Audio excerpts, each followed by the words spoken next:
Let's boot it up.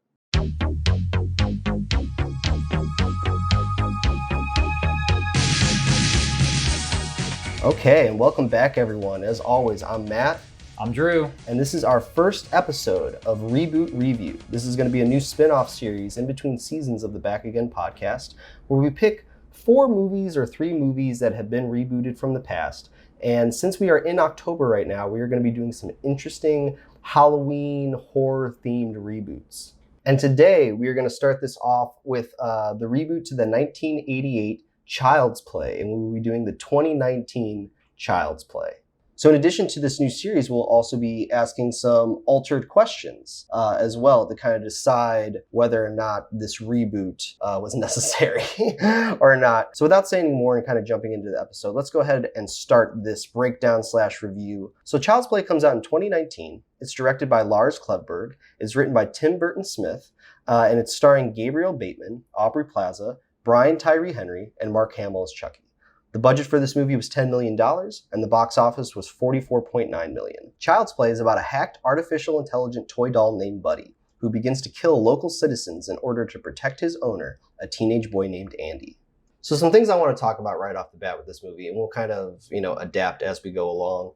But with the 2019 Child's Play, in regards to Chucky the doll, in the 1988 version, the dolls were called the Good Guys, and in the 2019, they're called Buddy. And we really focus on, at least to start this movie, a disgruntled employee at a factory making these Buddy dolls. And he's got a bad boss, he is suicidal, he's very depressed. And before he commits suicide by jumping off of a building, he's going to take one of the Buddy dolls and kind of add in some hacking. What does he do to the doll? He takes down all the security measures. So he takes the safeguards. Yeah, the safeguards. Okay, which in my opinion is still a little vague, right? So it's like he's taking down the safeguards, but we don't really know what the guards of the doll. Well, when I was watching this, it was very interesting the way they were portraying all this information, because they were essentially suggesting that this artificial intelligence is innately built with either free will or a disposition for violence, and that they need to install all of these things when they're going through each of the dolls to counteract that,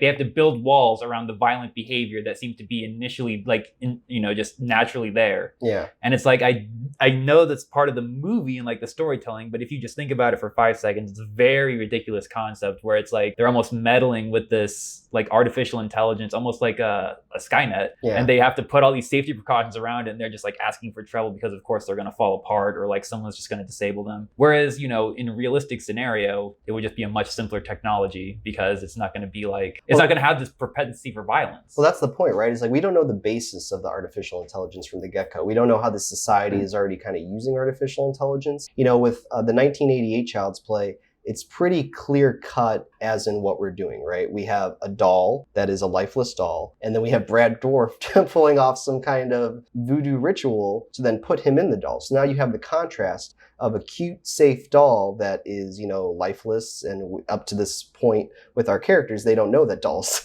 can even be existent. So it's a crazy kind of concept to them, but that's where the fun and the contrast comes in, because we do have, a really crazy kind of situation. So we kind of understand that basis right off the bat. But with this one, the 2019 version, we don't even know what these dolls are or what this kind of intelligence is. So him altering it is kind of a big jump, because it's well, what does the intelligence look like right now as far as what's in people's homes, and also what are they accustomed to, and how are we going to kind of contrast that going forward? Well, I think it's very reliant on everyone just knowing what Alexa or some equivalent of that is, and it's essentially, I think that's what it is. It's presented, I think the information is presented as artificial intelligence as of now is essentially at Alexa level, and then the Buddy is what's able to elevate it to Skynet type of levels. Yeah. I never understood why people in this society are reliant on this specific type of artificial intelligence, because I understand the Alexa angle or the Hey Google kind of angle, but that's very different from another piece of artificial intelligence that walks around your house, that records and scans the eyes of your child, that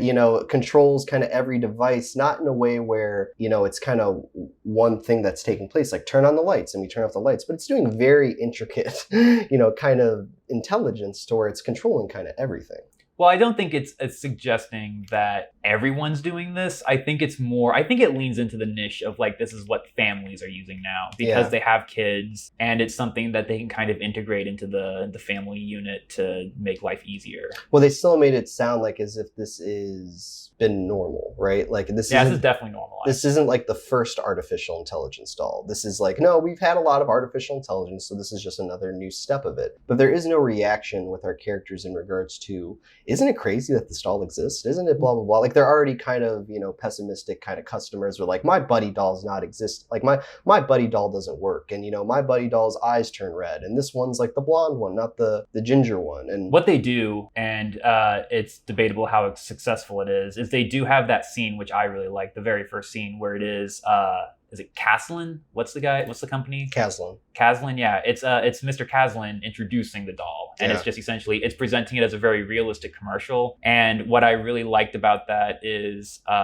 they had the balls to not show opening credits or opening like production logos in front of the movie. Yeah. And I've not seen a movie do that, at least like in the last 10 years. Well, I don't think at all. Yeah. So that's a really ballsy move to kind of just open your movie and actually just go straight into it without having to flash all these vanity logos and stuff like that to make sure everyone knows who made the movie. And it got my attention, and it really, I think for me, helped establish the universe where it's like, this is normal now. And it's like, all right, I'm in. And then you get into the inciting incident, 30 seconds later, where the Vietnamese worker takes off all the security parameters. And don't get me wrong, like regardless of how I feel about this movie, I do think that the execution is good. The way that they went about telling this story in regards to like opening up just with that message, like how you kind of said, and then some more stuff we'll kind of get into. Really, for me, it's going to be comparing and contrasting to who did what stronger, but separated from that, I can still acknowledge that the 2019 movie did execute their story in an interesting way, or in a way that seemed kind of fresh.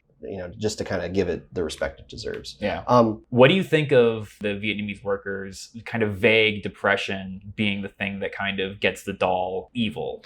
I'm totally fine with the motivation of that worker, but my thing is really the basis of what he's doing to the doll. We don't know what the doll is beforehand. So when you just say turning off safeguards, that is like very simple. So where it's like, all right, well, that's simple enough to where we can kind of do anything with that doll. But in the 1988 Child's Play, even though it's ridiculous, it's very clear cut what's going on. We're going to have a psychotic criminal who, is willing to do anything to escape death. So that he will do anything to do anything. He jumps into the body of this doll. So everything going forward is justified because we understand it under the context of an insane, crazy criminal. Whereas in this, you turn off the safeguards, but then it's like, well, what were they guarding? Why did you already have a doll that could be able to, kill people or connect these kind of emotional dots as to why it's justified that he's killing people? So as much as I like it, I still think that they didn't give enough in that first half of just explaining, or at least it's just within that first scene of explaining what the doll is and how this kind of disgruntled employee is messing with it. I think you're giving the original too much credit, because if you're watching the original for the first time like I did a couple days ago, and it's literally like opens up on like a gunfight in the middle of an abandoned but like urban street. Mm-hmm. Like there's no one out for some reason, but they're in the middle, they're like in the heart of downtown. Yeah.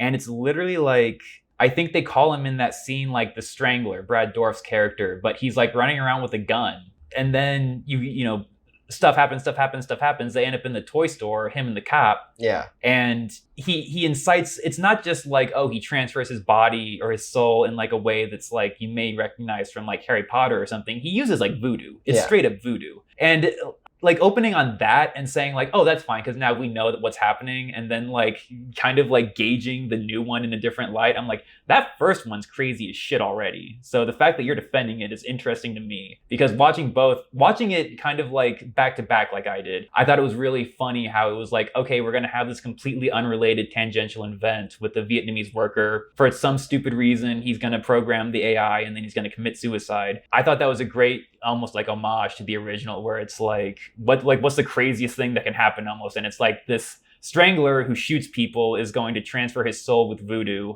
into the body of a toy. So I don't know. It felt more intentionally ridiculous with the Vietnamese worker than I think you're giving it credit for, but that's just my opinion. Yes, so I do like the disgruntled employee more than the Brad Dwarf just being a criminal angle. However, as far as the justification to why the doll acts the way it does, I think is stronger in the 1988 version, because whenever Chucky does something in 1988, you can go, well, that's Brad Dwarf who's the criminal, who's crazy. He's got a motivation. Yeah, and exactly, like he's trying to get revenge on the people. Yeah, because he literally declares like his vengeance against like the two characters who killed him before he transfers his body into the doll. So his motivations are never in question. But he acts like a human. You know what I mean? And he's got, yeah. So whatever he does, you understand what it is. Whereas whenever Buddy acts the way that Buddy does, you're kind of in this weird middle ground where you're like, okay, well, that's tampered artificial intelligence, but what was the basis for the artificial intelligence that made it act this kind of way? So even like with Skynet in Terminator, I don't know exactly the function I was gonna say more of like Skynet, but whenever Skynet's acting up, it's going and it's like taking its original programming and then it's probably going over the fence with it, going too far with it. I was saying it's almost more like HAL 2000, or HAL 9000, where it's like you've almost got to put yourself in that character's mindset in order to kind of sympathize, but empathize with the antagonist. Where with Brad Dwarf, it's a lot more cut and dry. Yeah, but I want to keep moving on, and I kind of want to talk about Andy, because after we get the doll stuff out of the way, we finally meet Andy in this, and right away, my whole problem with the 2019 version is that Andy's just very old. Now, yes, they use that to their advantage by having a sarcastic kind of relationship between Aubrey Plaza and her son. So when she gives him the buddy gift, it's like kind of ironically. However, your kid's still like 13 years old. So the fact that he ends up hanging out with this doll and using this doll, to me, it's just like... He's pretty big. He's like 13. He can just kick this doll over whenever he wants to, versus the 1988 version. When you meet Andy, he is a little boy. I think he's like 8 years old, or 6 or 8. 6 or 8 years old. So, just meeting that kid and seeing what he's kind of capable of, because they do this in both regards to a 2019 Andy and 1988 Andy. They kind of show how capable they are of doing stuff. They also show they're kind of isolated and alone, and they show in a sense why they would want the doll in their life, but I think it's still stronger in that 1988 version with Andy. What, the reason for why they want the doll? Yeah, because he's a little kid and he's alone. He's got no friends and he wants the doll, versus kind of like an angsty 13-year-old who ends up using the doll because he's kind of lonely, but that's not really what he wants at first. And I would argue we don't really know what Andy in 2019 wants. We know that he doesn't like the guy that's dating his mom. Yeah, that's more of his motivation. It's more of a reactionary motivation than the original version was. But even just to kind of keep going on with that, one thing that I think is fair to judge in regards to 1988 and 2019 is just the fear and the suspense. Like, I really think about that scene in 1988 Child's Play where Andy is in kind of like the insane asylum and he sees Chucky kind of coming up the stairs and he puts a chair next to the door and he's like, you gotta help me, Chucky's trying to kill me. And there's that whole scene where he like curls up into a ball and he starts crying and he's terrified. And all those scenes that take place with like a little kid, no one believing him, not being big enough and strong enough to fight, and he's really at the same height level with this doll when he's fighting it. Mm-hmm. So all that stuff makes it more interesting for me because it's level playing field. Whereas, and then you jump to 2019 and yeah, Andy's got, a hearing aid, but he's still like a big kid. Well, now the doll has control. The doll's power level is raised as well because now it has control of all of the home equipment. Yeah, but he doesn't have physical control. And to me, that's a big threat. It's a doll. It was never supposed to be about physical control. That's the whole thing. I know, but it's still more threatening when it's a little kid that's sizing up against him because he's the same size as the doll. Can I say one thing that's kind of slightly related to this, but not entirely? Sure. What's interesting about that is the way they kind of incorporate the ages of the characters into how information is given to the audience. Because in the original, I think part of not the reason he's a child, but it's not necessarily the reason he's so young. But there's this whole thing where no one believes that the doll is talking to him, and we never see the doll talking to him because it's always like whispering to him or talking to him off screen. And then I guess it is to the audience, because then there's at least, like we saw in the first scene, like physically the body getting transferred. But I think there's still maybe some doubt that this is actually that doll or something. I don't know. But there is just that level of like separation between having the younger kid who maybe is going through like trauma, and then the doll, can it speak to him or not? Whereas in the rebooted version with the older kid, it's never a question of is the doll talking to him, because the doll's always talking to him because it is It's like programmed to. Programmed to, yeah. And then even with like the glitches are a thing that his mother, Aubrey Plaza, knows about. And it's a thing that all the characters know about. So it's not necessarily an issue of, is the doll speaking to him or not? It's an issue of like how much power the doll has or how much of a threat it is. Yeah. And I don't know if that was like, I feel like that's directly related to the character's age, Andy's age, but I can't tell like what the motivating factor was, like which one came first. Were they like, did they decide on how they wanted to portray Chucky as a threat in the reboot and then like, oh, we have to make the character older for this? Or did they say like, we have to get an older character because young kids suck to work with, I don't want to do it. And then it's like, okay, well, how do we then get Chucky to adapt to this? And it's like, okay, we'll make him glitch out a lot and then it won't be an issue of the kid lying or not because he's an older kid. They're not gonna, he's not someone who behaves that way. Yeah. Well, if we know that this whole movie is really just leading towards a showdown between Andy and Chucky, you can kind of look at both films and say, well, what do we do before that battle with Andy? Yeah, right. Exactly. And kind of what you just said in the 1988 version, it's kind of a mystery of like, is the kid lying? Is the kid telling the truth? It's almost like, suspenseful in the sense of pure frustration. Yeah, that's where all the suspense between the characters comes from. Yeah, because you don't know, like, you have the mother that's also trying to protect her son. But for Andy, he's really just trying to tell the truth. Mm-hmm. He's trying to prove to people that he's not lying. Whereas in the 2019 version, we know that Chucky's going to get to that point where he's killing people. But all the setup that we do before then is really kind of Andy setting up how Chucky's going to misinterpret stuff later. Yeah, it's not lying and telling the truth. It's just kind of day in the life with this doll, and we're going to see the repercussions of it afterwards. Really, the 2019 movie is just a lot of foreshadowing. It's like instead of like lying and telling the truth and like miscommunication between like kids and adults, like the first one, it's like miscommunication between like humans and technology. Yeah. In this one, mostly with Andy though, as far as kind of those. Well, because Andy's the one that has the most direct contact with the artificial intelligence. Yeah. But if I had to kind of summarize, if I had to compare both Andys, I will say that I think the 1988 version, that Andy acts better. I think there's more emotional range within that performance. I think that there is more suspension of disbelief of whether or not we want to believe Andy or not. And also, I just think that every time he goes up against Chucky in 1988, it's genuinely, suspenseful. And I feel fear for Andy in those moments. Whereas when we get to 2019, he's a 13-year-old and he's still got like 4 feet on the doll. So as far as what is going to make me be fearful for Andy's life is really only going to be reliant on how much technology Buddy is able to kind of manipulate versus an actual face-off that's kind of fair. You want to know what's really interesting about the emotional performances you're talking about, though? There is like one scene where he's like, I feel like the 2019 Andy's giving a really good performance. Oh yeah. And I saw like a really good performance, like on par with the original actor. And you could see like tears in his eyes and like it was shot really well and all that good stuff. But I think it's when I can only remember it's in the bedroom and it's at night, but it's either right before or right after Chucky goes and kills the boyfriend. I think it's probably before, because that's where he's like really upset. He's like, I wish he would just leave. And I actually like that scene too, because it shows you how kids really are, right? Yeah. Like this guy's like yelling at him. He's like, come on, say something. Mm-hmm. And of course he's not going to say anything. He's a kid. And then he kind of unravels after the fact. However, that's a great point that you brought that up, because the biggest thing between my Andys, between 1988 and 2019, is what happens after the fact. Because in 2019, after Chucky kills the boyfriend of Aubrey Plaza, we have this whole scene, and this kind of feels like everything nowadays in regards to the types of movies that come out, where we have kids reacting to stuff.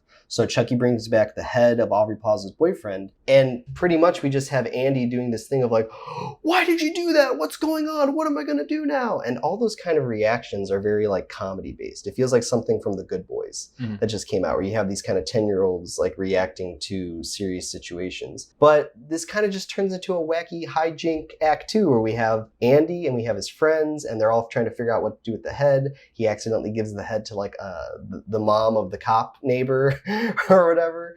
And it's just going to be this like, oh, this is really stressful. What's going on? And that kind of takes away that scene that takes place before that, where he's crying and he's upset about what the boyfriend to his mom was doing to him. And you kind of take a good performance out of one scene, and then you kind of, it kind of takes away then when you do that second scene, because now we're just kind of reacting big and doing the really cliche stuff of like, oh my God, what are we going to do now? Blah, blah, blah. But Andy in 1988, he was always still very grounded, and it was always coming from a place of like, no, I'm telling the truth. This is what's happening. And there is mystery within that. With this one, there's no mystery. There's clearly a head on his table, and now it's just going to be, let's watch the kids react to this. And it's just, I guess it's just preference at that point, but for like a horror movie, all this stuff is just constantly leading up and building up to when Chucky's going to kill again. And you can make the argument that they should have just killed the doll after he cut the head off. They should have just taken out his battery. They should have just destroyed it right then and there. But they did. They don't, though. They did, but then the plot keeps going. Because then someone finds the doll. Even before that, they eventually do take it out where they trap him in that room. But there's still a lot of scenes that take place even before that, to where it's like, first we got to handle the head, then we'll take care of Chucky. Yeah. And I would argue it's like, as soon as you saw that head, you should have yelled, like, Mom, like, blah, blah, blah, blah, blah. And they literally have like the female friend, like say like, no, we can't call the cops. And it's like, I'm pretty sure you can. Well, I thought they were going to do the same thing that they did in 1988, where the mom finds the head. And now she starts to distrust him. But there's never a scene, like they do it right before kind of the third act or the big climax, where Aubrey Plaza's like, that's not true, that's not happening. And he's screaming like, well, you got to believe me. But a lot of that stuff probably could have been in the front half of the movie. Well, she doesn't find the head, but she finds the face, but she finds the cat's collar. Yeah. There's like blood on it. Yeah, but it's just still all that stuff could have been more serviceable in the front half of the movie, because then we could actually seen how our characters were reacting or choosing what they needed to do based off of that, versus, well, let's just have them do a bunch of stuff, and then right before the climax, we'll have our big confrontation where she doesn't believe him. Because really, that whole scene is just to get him at Zedmart. Because she's like, I don't trust you, you're coming to work with me tonight. Yeah. So it's just like, all right, whatever.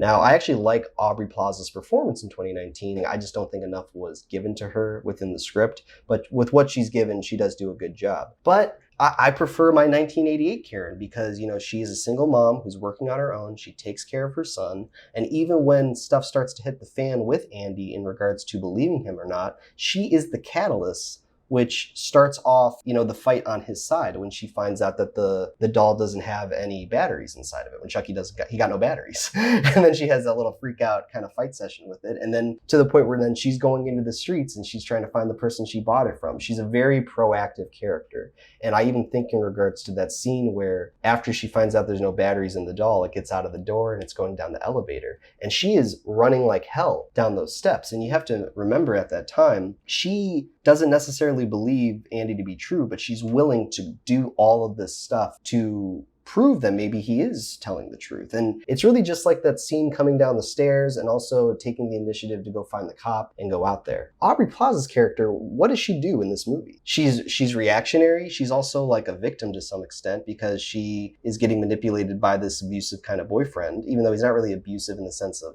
harmful as he is maybe just like mentally manipulative. But she really is just there to do what? Like, I'm asking, like, what is Karen's character in 2019 give to the plot? Besides literally spacing out in the first act and then buying the doll sarcastically for her son. Whereas in 1988, she buys the doll for her son because she already gave him a big present and he thought it was going to be a good guy doll, and it wasn't. And the disappointment on his face is what really motivates her to make this back alley deal to get the toys. And the doll's free. She's not buying for it. She's not paying for it. That's why she gets it. Yeah. It's because it's free. Okay, so she has one scene where she does something kind of clever to get the doll, but like we said, Andy really doesn't even want that doll. I agree. I mean, all she does is she gets the doll in the first act for free, so it's not much, effort on her part. She is with the boyfriend, which is a source of the drama for the second act. And then she gets kidnapped at the end. And then she gets kidnapped at the end. Yeah. But I really felt... That's the thing, is her character's well written as far as and I don't see a lot of this, so it is interesting to point out. Her character is very well written, I think, as a character, but as a tool for the plot, she's got nothing to do. It's completely garbage writing. She's got nothing to do, and they don't give her anything to do. You know what I mean? And it's just kind of boring, because whenever we have scenes with her, I don't really know what I'm waiting for, what I'm expecting, versus with Karen in 1988, every scene with her after the fact of the battery, like after the battery scene, I know exactly what... Well, she drives the plot. Yeah. So when she's on screen, it's very important to the plot. Yeah. So you're paying attention. Yeah, so they just really make her kind of secondary in this 2019 version. And just to kind of keep, because I have kind of like a list of things here that I want to talk about with this 2019 version. But the next thing on my list, now that we've kind of talked about the opening, Andy, Karen, is going to be Chucky. and his name.